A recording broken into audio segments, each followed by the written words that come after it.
Bonjour à tous, aujourd'hui je reviens dans une nouvelle vidéo. Oui, je sais, ça fait 2 semaines que j'ai pas fait de vidéo, mais j'ai vraiment pas eu le temps de filmer ces temps-ci, ni même de lire, et en plus je suis malade, donc je crois que ça s'entend que j'ai le nez bouché. Mais je vais tout de suite y remédier en vous faisant une vidéo. Et il s'agit de un livre, un film, donc j'avais déjà fait ce genre de vidéo pour Divergente, et aujourd'hui je reviens avec un nouveau livre. Donc j'ai lu le livre et j'ai vu le film, et je vais vous en parler séparément, et ensuite vous dire ce que j'en ai pensé de l'adaptation au cinéma. Donc aujourd'hui je viens vous présenter Shining de Stephen King. Alors, d'abord j'ai jamais lu de Stephen King auparavant, mais je dois dire que je les lirai tous dorénavant parce que j'ai juste adoré ce livre. Ce fut un coup de cœur. Et je vais vous dire pourquoi. Parce que je sais pas, mais je crois que c'est surtout l'écriture de Stephen King qui m'a captivée. Alors, l'histoire aussi. D'ailleurs, je vais voir un petit résumé. Donc, on va suivre une famille, Jack Torrance et puis sa femme et son fils, qui vont aller vivre dans un hôtel pendant tout l'hiver parce que le père sera le gardien de l'hôtel.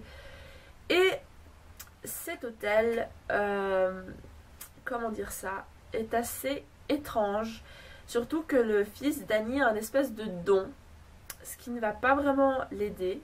Donc, va se passer plein de choses dans cet hôtel que franchement je n'aimerais pas vivre. Voilà, je ne vous dis que ça pour pas vous spoiler, mais voilà, en gros c'est un peu une histoire typique d'un hôtel un peu hanté. Et en plus avec un fils qui a un don, ça va être génial. Et ça a été génial, voilà. J'ai vraiment adoré ce livre.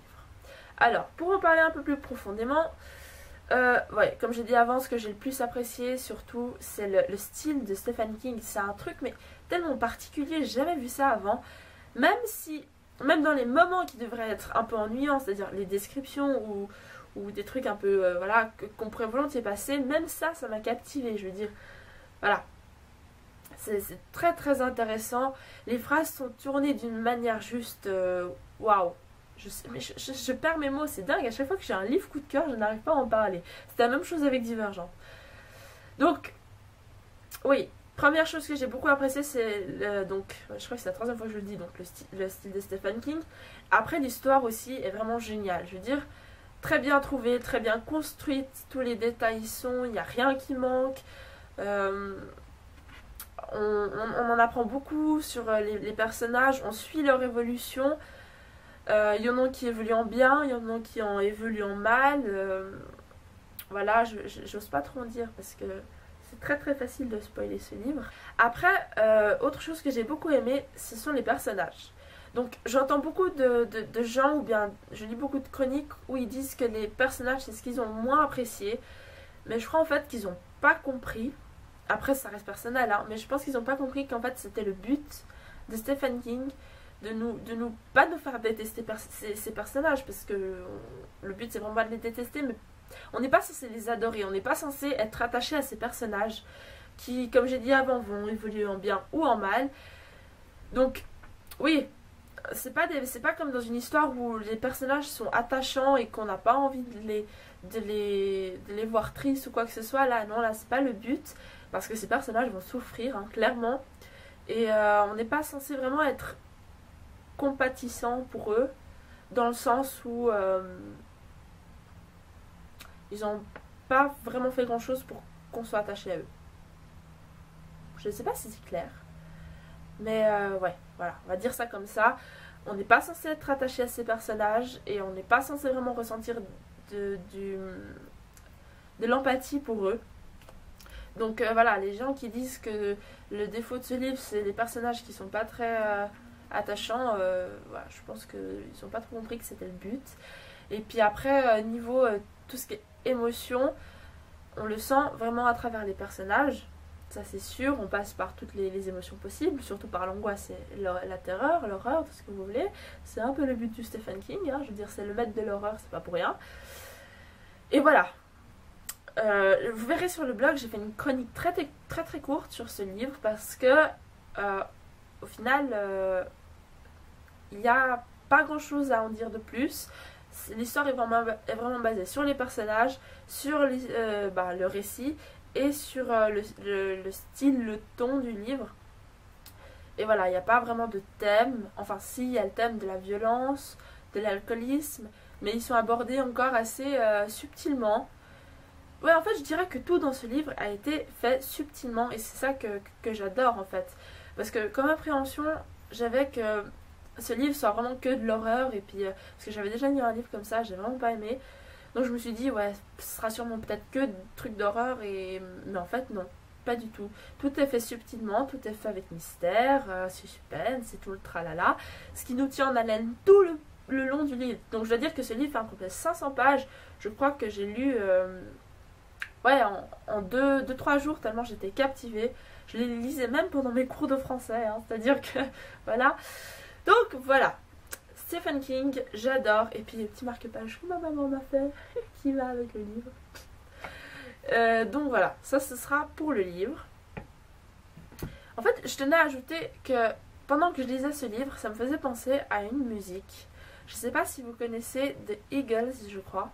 Ils ont fait une chanson Hotel California, je vous la mettrai en barre d'infos, où vous pourrez aller l'écouter. Mais pendant que je lisais ce livre, ça me faisait tellement penser à cette chanson, parce que la chanson raconte justement un hôtel un peu hanté, et ça allait parfaitement ensemble. Je vous mettrai en barre d'infos, comme ça vous pourrez aller écouter. Ou sur mon blog aussi, j'ai mis la chanson sur mon blog. Donc voilà, ça c'est pour le livre. Maintenant, parlons du film. Alors, je peux vous dire que autant le livre a été un coup de cœur, autant le film a juste été un désastre. Et je crois que même Stephen King l'avait dit, que ce film était n'était pas vraiment le film qu'il attendait, ou je sais plus ce qu'il avait dit, mais voilà, ça ne lui avait pas vraiment plu. Parce que le film, de nouveau, n'a rien à voir avec le livre. Enfin, à part l'histoire en général. Je veux dire, ok, ça se passe dans un hôtel, il y a une famille, machin. Mais moi, personnellement, je ne comprends pas pourquoi les réalisateurs du film ne s'en tiennent pas au livre. Parce que je veux dire, à la base, les gens qui lisent un livre et qui vont voir le film, c'est pour voir l'adaptation du livre en film. Mais la même chose, quoi, juste pour voir ce que ça donne en film. Mais alors pourquoi est-ce que vous nous changez tout? Je veux dire, on n'y va pas pour voir un autre film, on va pour voir l'adaptation du livre. Pourquoi? Voilà. Après, je sais pas, il veut peut-être faire un truc différent pour pas... Je sais pas. Moi j'aimerais juste voir ce que le livre donne en film, pas autre chose. Et puis ça m'énerve. Donc juste ça m'énerve un peu. Mais bon. Le film n'est pas encore si mal que ça, même si le livre fait beaucoup plus peur que le film. J'ai eu beaucoup plus peur en lisant le livre qu'en regardant le film. Le film, c'est à peine si je rigolais pendant les scènes. Parce que ça n'a rien à voir. Voilà. Après, surtout, ce qui m'a déçu dans le film, c'est surtout les personnages qui sont pas du tout comme dans le livre. Parce que dans le livre, le personnage de Jack Torrance est plus calme et plus gentil, on va dire, parce que dans le film, il est vraiment méchant depuis le début, alors que non, c'est une évolution qui va se faire petit à petit, et au début, il n'est pas comme ça. Alors, j'ai pas compris pourquoi ils ont fait ça. Voilà, comme la plupart du film, j'ai pas compris. J'ai même pas envie de vous en parler parce que je trouve rien à dire de plus que j'ai pas aimé en fait.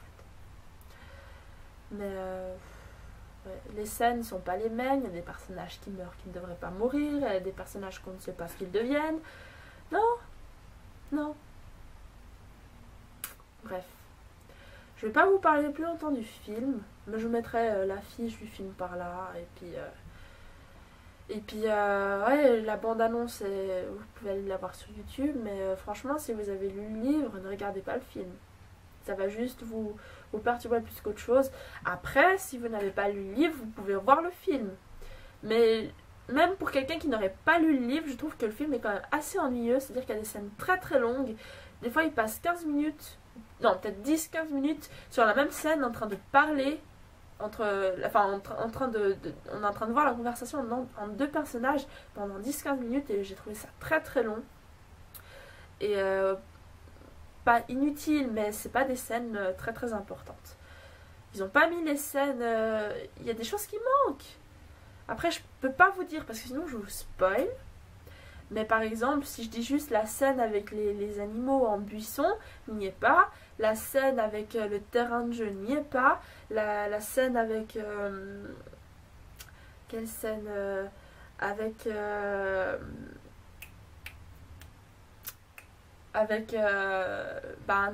Dany avec les animaux en buisson aussi, n'y est pas. Je comprends pas. Mais bon, c'est pas grave. Donc, pour vous résumer tout ça, je vous conseille de lire le livre. Je vous conseille de lire le livre, mais pas de regarder le film. Voilà, après je vous dis ça, vous êtes complètement libre de faire ce qui vous plaît. Mais voilà. Donc, j'ai terminé cette vidéo. Ça a peut-être été assez rapide, mais voilà. J'ai dit tout ce qu'il fallait dire. Le livre est bien, le film est moins bien. Et voilà, j'espère que je vous ai donné envie de lire le livre en tout cas. Mais franchement, c'est le premier Stephen King que j'ai lu et je les lirai sûrement tous. En tout cas, il y a la suite, Dr. Sleep, c'est le 2, qui raconte l'histoire du petit garçon, donc Dany, plus tard. Et voilà. Je voulais encore vous dire que j'ai vu une interview de Stephen King sur une émission qui s'appelle La Grande Librairie. Je vous mettrai le lien en barre d'infos. Et c'est une interview de 1 heure de Stephen King. Et j'ai adoré cette interview parce que Stephen King a vraiment quelque chose d'étrange. Mais il a son espèce d'univers à lui. Et je trouve ça fascinant de voir d'où il sort toutes ces histoires. Et puis, ouais. Comment il fait pour mettre une angoisse pareille chez les personnes, parce que je veux dire que moi j'ai mal dormi pendant au moins les 7 nuits suivantes où j'ai fini de lire les livres, hein. C'est vraiment quelque chose qui nous marque. Et puis il y a juste une petite anecdote que j'ai trouvé géniale, c'est que Stephen King à la base, son premier roman c'était Carrie, et quand il l'écrivait et qu'il avait fini d'écrire Carrie, il l'avait jeté à la poubelle parce qu'il trouvait que cette histoire n'était pas bien. Et en fait, sa femme l'a trouvé dans la poubelle et lui a dit non, mais c'est génial, faut que tu le publies. Donc Carrie a failli passer à la poubelle. Juste pour dire ça. Mais il raconte plein d'anecdotes, plein d'histoires, il explique tout et je trouve ça juste génial. Je vous conseille, si vous aimez Stephen King, je vous conseille vraiment d'aller voir cette interview parce que je pense que vous allez adorer. Alors voilà, je crois que j'ai tout dit. J'étais beaucoup enthousiaste sur cette vidéo et aussi un peu énervée. Voilà, j'ai une espèce de petite période entre livre et film où je suis pas enthousiaste, mais film où je suis hyper énervée. Mais voilà. Alors sur ce, je vous souhaite une bonne journée. Je reviendrai très bientôt dans une nouvelle vidéo. Je pense que ce sera une petite vidéo acquisition parce que j'ai acheté que 2 livres ce mois-ci, mais je vous le filmerai quand même. Il y aura aussi la vidéo du bilan du mois et des favoris du mois qui va suivre très très bientôt. Et en attendant, je vous dis au revoir, bye.